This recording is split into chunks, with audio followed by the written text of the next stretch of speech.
অবশেষে সুদীপাকে দেখে চিনতে পেরেই সামনে এসে সুদীপার আসল পরিচয় সুদীপাকে জানালো সূর্য।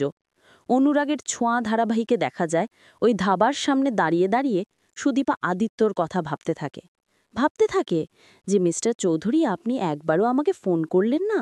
আপনার কি একবারও আমার কথা মনে পড়ছে না? তবে কি আপনি আসবেন না মিস্টার চৌধুরী? অন্যদিকে আদিত্য ভুল বুঝে যায়, বুঝতে পারে সুদীপাকে সে ভুল বুঝেছে। আদিত্যর মা সুদীপাকে বুঝিয়ে দেয় সুদীপার মতো মেয়েরা কখনো কাউকে ঠকাতে পারে না। আদিত্যর চোখের জল মোছে এবং ভাবতে থাকে, সুদীপা, আমি আসছি। আমি আপনাকে ঠিক ফিরিয়ে নিয়ে আসব। আপনি যেখানেই থাকুন না কেন, আমি আপনাকে ফিরিয়ে নিয়ে আসব। কিন্তু আপনি কোথায় আছেন আমি কিভাবেই বা জানব? আদিত্য সুদীপাকে খোঁজার জন্য বেরিয়ে পড়ে, আর তরুণবাবুকে ফোন দিয়ে আদিত্য জানতে পারে কোন দিকে সুদীপার গাড়িটা গেছে, আর সুদীপা যে অভ্রর সাথে আছে সেটা জানতে পারে আদিত্য। আদিত্যর আরও ভুল ভেঙে যায়, ভাবতে থাকে যে আমি কত নোংরা কিছু ভেবেছি সুদীপাকে নিয়ে। না না, সুদীপা আসলেই ওরকম মেয়ে নয়। অন্যদিকে দেখা যায় সুদীপা যখন চোখের জল ফেলে, অভ্র তখন সুদীপাকে গিয়ে বলে, বোন, তুই কার জন্য চোখের জল ফেলছিস? কার জন্য? যে মানুষটা তোর কথা ভাবেইনি তার জন্য?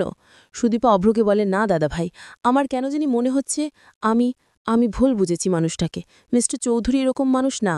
ঠিক তখনই বেশ কিছু গুন্ডা আসে সেখানে এবং ওই সুদীপাকে দেখতে পেয়ে বাজে কথা বলতে থাকে। কাছে এসে বলতে থাকে যে, কি চলছে? হ্যাঁ, এখানে রাসলীলা চলছে নাকি? কি চলছে এসব? এই বলেই অভ্রকে জড়িয়ে নোংরা নোংরা কথা ওই গুন্ডাগুলো বলতে থাকে। একটা সময় অভ্র রেগে যায় এবং অভ্র ওই গুন্ডাগুলোকে ধোলাই করতে যায়। তবে যেহেতু অভ্র একাই থাকে তাই অভ্র পারে না। ওই গুন্ডাগুলো অভ্রকেও মারতে থাকে এবং সুদীপাকেও জোর করে ধরে রেখে দেয়। অন্যদিকে টিনাও কিছু করতে পারে না, কারণ ওই গুন্ডাগুলো টিনাকেও ঘেরাও করে টিনার সাথেও অসভ্যতামি করতে থাকে। যখনই গুন্ডাগুলো সুদীপার গায়ে হাত দিতে যায় তখনই সেখানে রুদ্রমূর্তিতে হাজির হয় অন্য কেউ নয়, সূর্য ওই গুন্ডাগুলোকে আচ্ছামতো ধোলাই করে। সূর্যর অনেক বয়স হয়ে গেলেও সূর্য আগের মতো ইয়াং থাকে এবং সূর্য ওদেরকে আচ্ছামতো ধোলাই করে ওই গুন্ডাগুলোর কবল থেকে অভ্র ও সুদীপা এদেরকে বাঁচায়। আর যখনই সূর্য সুদীপার সামনে গিয়ে দাঁড়ায় তখনই সূর্য চমকে যায়। সুদীপা সূর্যকে চিনতে পারে না। সুদীপা সূর্যকে বলে, আপনাকে অনেক ধন্যবাদ, আপনি নাইলে তো অনেক বিপদ হয়ে যেত, অনেক ধন্যবাদ আপনাকে। ঠিক তখনই সূর্য সুদীপার দিকে অবাক হয়ে তাকিয়ে বলে, কাকে দেখছি আমি? দীপা, এ তো আমি দীপাকে দেখছি। সুদীপা সূর্যকে বলে, আপনি আপনি কিছু বলছেন? সূর্য সুদীপাকে বলে, কে তুমি? কি তোমার নাম? সুদীপা সূর্যকে বলে, আমার নাম সুদীপা। কিন্তু সূর্য বুঝতে পারে ও আমার নাতনি, ও আমার রূপার মেয়ে, কারণ ও দেখতে একদম দীপার মতো হয়েছে। সূর্য চোখে জল ফেলতে ফেলতে বলে, সুদীপা, তুমি তুমি আমাদের সুদীপা, আমার রূপার মেয়ে। এগিয়ে আসে অভ্র। সূর্যকে বলে, এ কি, আপনি কি বলছেন এসব? আপনাদের সুদীপা মানে?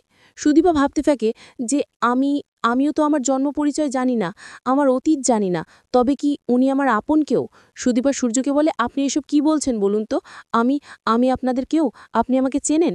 ঠিক তখনই সূর্য নিজের ফোনটা বের করে এবং দীপার ছবি দেখিয়ে বলে, হ্যাঁ হ্যাঁ, আমি তোমাকে চিনি, তুমি আমার নাতনি, তুমি আমার বংশধর, আর তুমি দেখতে একদম তোমার দিদার মতো, দীপা সেনগুপ্তের মতো, আমার স্ত্রীর মতো।